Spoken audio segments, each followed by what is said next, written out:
আজকে আমার আলোচনার বিষয় ওষুধ ছাড়া এক রাত্রে একাধিকবার মিলনের কৌশল। দেশের এবং প্রবাসের ভাই বোনদের প্রতি সালাম।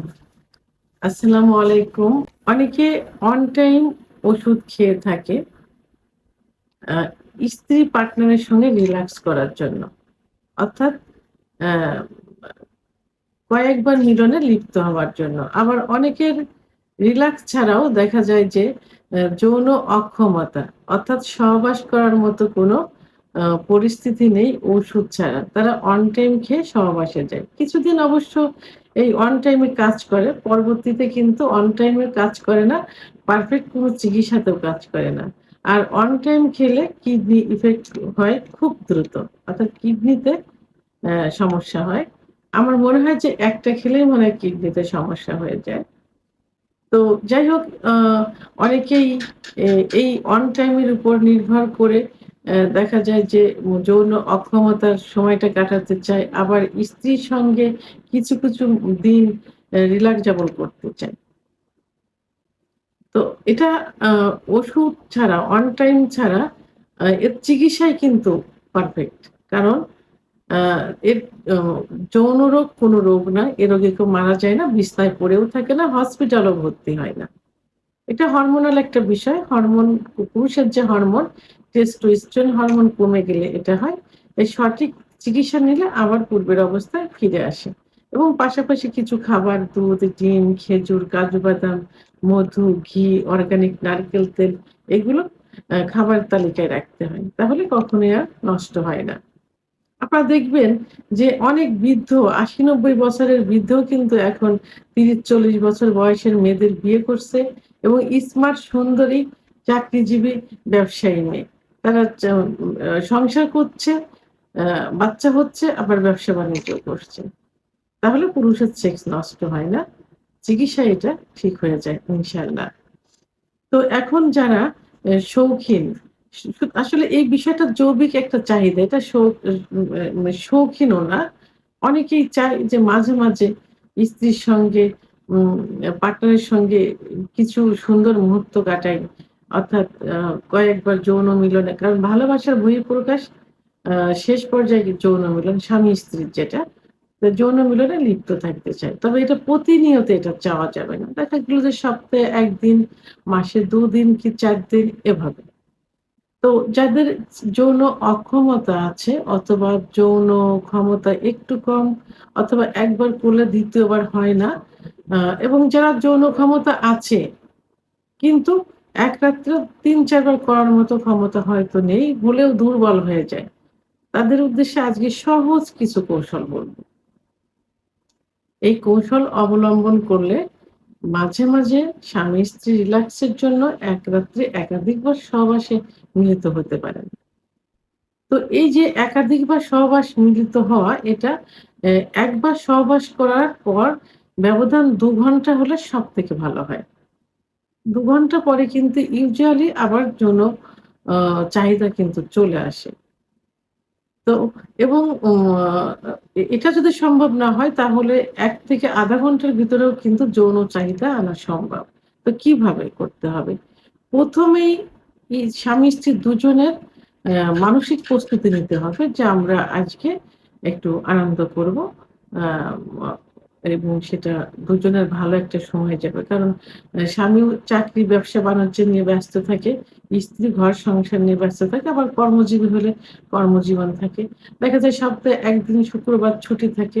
আবার আ পার্সোনাল কিছু দিনও থাকে।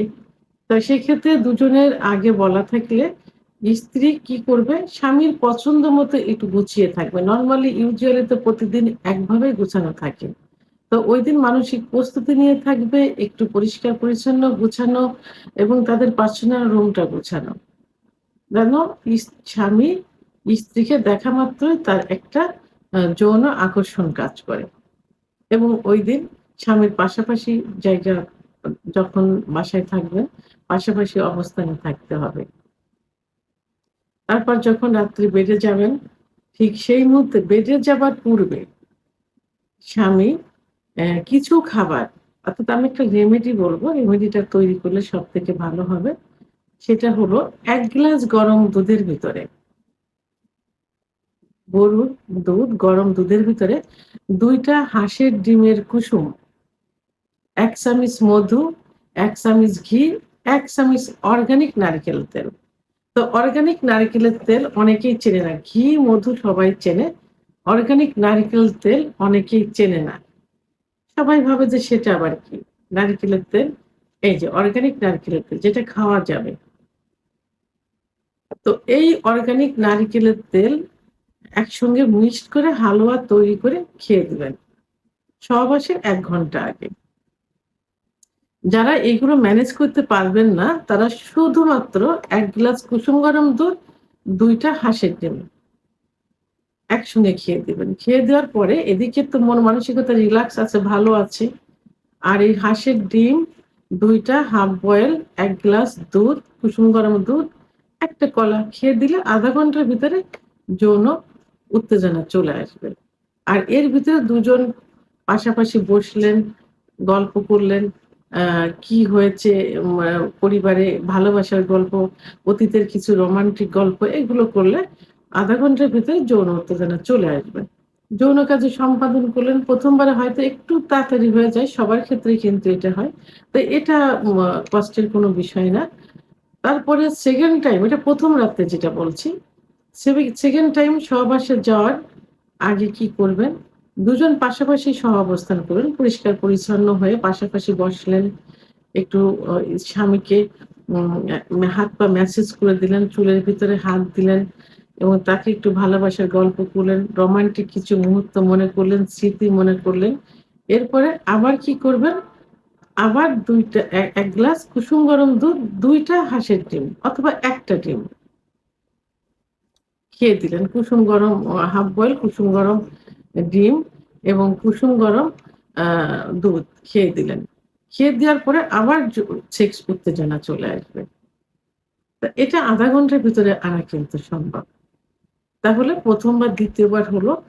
নেক্সট টাইম যখন দেখা গেল যে ঘুমের কিছু আগে আবার দুজনে এভাবে গল্প করলেন, অথবা কি করতে পারেন? আপনারা এখন কিন্তু কেগেল এক্সারসাইজ এর কথা শুনেছেন, যেটা নেটে সার্চ দিলে কিন্তু পাওয়া যাবে। তো আপনি ২য় বার সহবাস করার পরে আবার যখন ৩য় বারে সহবাসে যাবেন তার কিছু আগে কেগেল এক্সারসাইজ করতে পারেন। ৫-৭ মিনিট।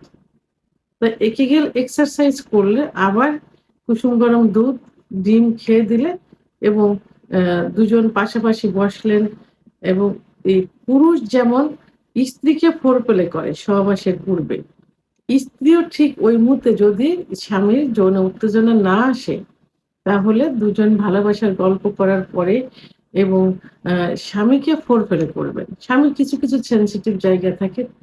জায়গাটা হলো ওই একই নিয়মে দেখা গেল চুলের ভিতরে হাত বুলিয়ে দিলেন, আম কানের লতিতে চুমা দিলেন, গলায় ঘাড়ে চুমা দিলেন, নাভির নিচে চুমা দিলেন, ২ রানে চুমা দিলেন এভাবে এবং প্রয়োজনে তার গোপনাঙ্গে আলতো করে একটু চুমা দিলেন। এভাবে দিলে 3rd টাইমে তার আবার যৌন উত্তেজনা চলে আসবে। এভাবে ফোরপ্লে করলে। তো 3rd টাইম সহবাস করার পর আপনারা সুন্দর মন নিয়ে আবার ঘুমিয়ে গেলেন। এখন ভোর রাত্রে আবার কি হলো? ভোর রাত্রে আপনারা আবার ফজরের নামাজের আগে আবার কারণ ভোর রাত্রে এমনি পুরুষের সেক্স হরমোন টেস্টোস্টেরন হরমোন কিন্তু বেড়ে যায়। কারণ রাত্রে একজন পুরুষ ৫ ঘন্টা ঘুমোলে ১২ টার পর থেকে সকাল ৯ টা পর্যন্ত ৭ টা পর্যন্ত আ কিন্তু সেক্স হরমোনটা বাড়তে থাকে। টেস্টোস্টেরন হরমোন বাড়তে থাকে। তখন ভোর রাতে এমনি বৃদ্ধি পাওয়া অবস্থায় থাকলো। তারপর যদি দুজন উঠে আবার একটু গল্প করলেন, একটু আবার ১ গ্লাস দুধ, যাদের হাই প্রেশার নেই, উচ্চ রক্তচাপ নেই, তাদের জন্য তো সবথেকে ভালো হবে। আর যাদের উচ্চ রক্তচাপ আছে তারা দুধটা যতটুক দুধ ততটুক পানি। এভাবে খেতে হবে। এবং ডিমটা এভয়েড করে এখানে কি খেলেন? কলা খেতে পারেন, খেজুর খেতে পারেন। তখন আবার দুধ, ডিম, খেজুর এগুলো খেয়ে আবার দুজন একটু উভয়কে ফোরপ্লে করলো। এভাবে ফজরের নামাজের আগে আপনারা আবার যৌন মিলনে লিপ্ত হতে পারেন। এবং পরবর্তীতে গোসল শেষ করে ফজরের নামাজ পড়লে, আদায় করলে এবং তাহাজ্জুদের নামাজ আদায় করে ফজরের নামাজ আদায় করলে দেখা যাবে যে সারাটা দিন রিল্যাক্সে যাবে এবং ভালো একটা ঘুম হবে। তো এভাবে আপনারা এবং পরবর্তীতে কি করতে পারেন, মাঝে, মাঝে এর মাঝে, মাঝে আপনারা এই যে ৩ থেকে ৪ বার সহবাস করলেন, এর ভিতরে কিন্তু একই পজিশনে সহবাস করা যাবে না। পজিশন চেঞ্জ করতে হবে। একেক সময় ১ম বার দেখা গেল স্ত্রী শুয়ে আছে, স্বামী অ্যা মি অ্যা যৌন কার্য চালালেন। ২য় বার দেখা গেল যে স্বামী শুয়ে আছেন, স্ত্রী যৌন কার্য চালালেন। এবার পজিশন চেঞ্জ, বিভিন্ন পজিশন আছে। পজিশন চেঞ্জ করে সময়টা একটু বৃদ্ধি করতে হবে। আবার যদি দেখেন যে বীর্যপাত হয়ে যাচ্ছে খুব দ্রুত, যখন আপনি উপলব্ধি করতে পারবেন, বুঝতে পারবেন, ঠিক সেই মুহূর্তে স্টপ করে দেবেন। স্টপ করে দিয়ে দুজন আবার স্ত্রীকে বুঝতে দেওয়ার প্রয়োজন নেই। স্ত্রীকে একটু ভালোবাসলেন, কোলে করলেন, আবার শুরু করলেন। এভাবে সময়টাও কিন্তু বৃদ্ধি করা যায়। তো সর্বোপরি কি করতে হবে? উভয়ের মন মানসিকতা ভালো থাকতে হবে, রোমান্টিক থাকতে হবে, স্ত্রীকে সুন্দরভাবে গচ্ছিত অবস্থায় থাকতে হবে, স্বামীকেও সুন্দরভাবে গচ্ছিত অবস্থায় থাকতে হবে। যেন স্ত্রী আপনাকে দেখলে খুশি পায়, আপনিও স্ত্রীকে দেখলে খুশি পান। এজন্য মানসিকভাবে প্রস্তুতিটা আগের থেকে নিতে হবে। তো এভাবে পজিশন চেঞ্জ করে, সময় এক্সচেঞ্জ করে এবং মন মানসিকতা ভালো রেখে, ভালোবাসা মনে জমা রেখে, ওষুধ ছাড়াই মাঝে, মাঝে মাসে ১ বার, ২ বার, ৩ বার, সপ্তাহে ১ বার আ একাধিকবার যৌন কার্য পরিচালনা করা যায়। অর্থাৎ এক রাত্রে একাধিকবার যৌন কার্য সম্পাদন করা যায় কোনো ওষুধ ছাড়াই। ভিডিওটি সম্পর্কে যদি কোনো মতামত থেকে থাকে অবশ্যই কমেন্টসের মাধ্যমে জানাবেন। আর ভিডিওটি ভালো লাগলে লাইক, কমেন্ট, সাবস্ক্রাইব করে আমার সঙ্গে থাকুন। আল্লাহ হাফেজ।